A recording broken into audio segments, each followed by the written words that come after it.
ఈ అడవిలో పండే పళ్ళు వెలకట్ట లేనివి. నేనిక్కడి నుంచి బోలెడన్ని పళ్ళు తీసుకెళ్లాలనుకుంటున్నా, కానీ ఈ సంచిలో ఎన్ని పళ్ళు పడతాయి అది నాకు తెలీదు. 2 4 నువ్వు ఈ సంచిలో కూర్చోగలవా బాబు? నువ్వలా కూర్చుంటే ఈ సంచి ఎంతవరకు బరువు ఆగుతుందో తెలుసుకోగలుగుతాను. ఖచ్చితంగా.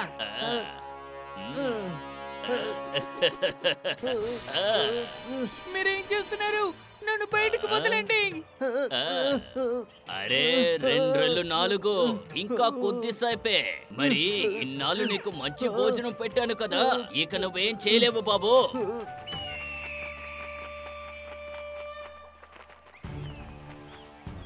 అరే నన్ను విప్పి బయటికి వదిలేవు. నువ్వు ఏం చేస్తున్నావు? కాపాడండి, ఎవరైనా ఉన్నారా? దయచేసి నన్ను కాపాడండి, ఎవరైనా కాపాడండి. కాపాడండి.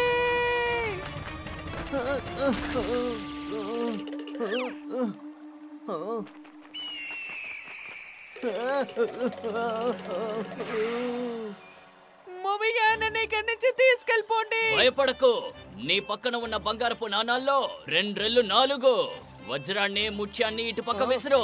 మొత్తం విసిరిన తర్వాత దారి చెప్తాను.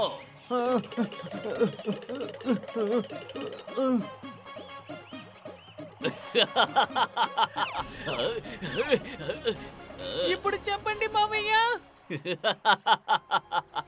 మూర్ఖుడా, ఒకసారి వెనక్కి తిరిగి చూడు, అస్థపంజరాలు కనిపిస్తాయి.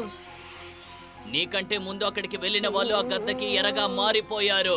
మరేమో ఇప్పుడు నీ వంతు. అరే ఎందుకు ఇలా చేస్తున్నారు మావయ్య?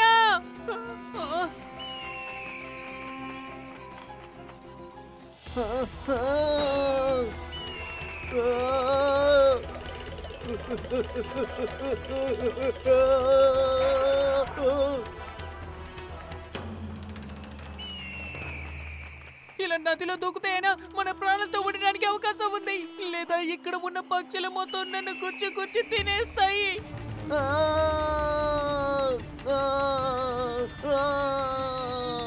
పిల్లలు, ఇది ఆనదే. ఇది వాళ్ళ గ్రామానికి వెళ్లి చేరుతుంది. ఇక ఈ కథ ప్రారంభంలో ఒక చేప వచ్చింది కదా, దానికి సుమన్ ఇప్పుడు ఆహారం ఇస్తాడే. ఇది ఆ నది అయినప్పుడు ఆ చేప ఇల్లు ఇదే అయి ఉంటుంది కదా. చివరికి అది సరైన సమయంలో తన మిత్రుణ్ణి కాపాడ్డానికి అక్కడికి వచ్చి చేరుకుంది.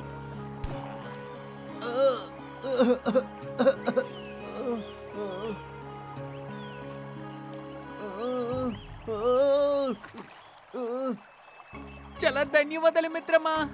ఈ రోజు నీకు ఇవ్వడానికి నా చేతిలో ఏమీ లేదే. If you like this video, subscribe to our channel Murthy Media.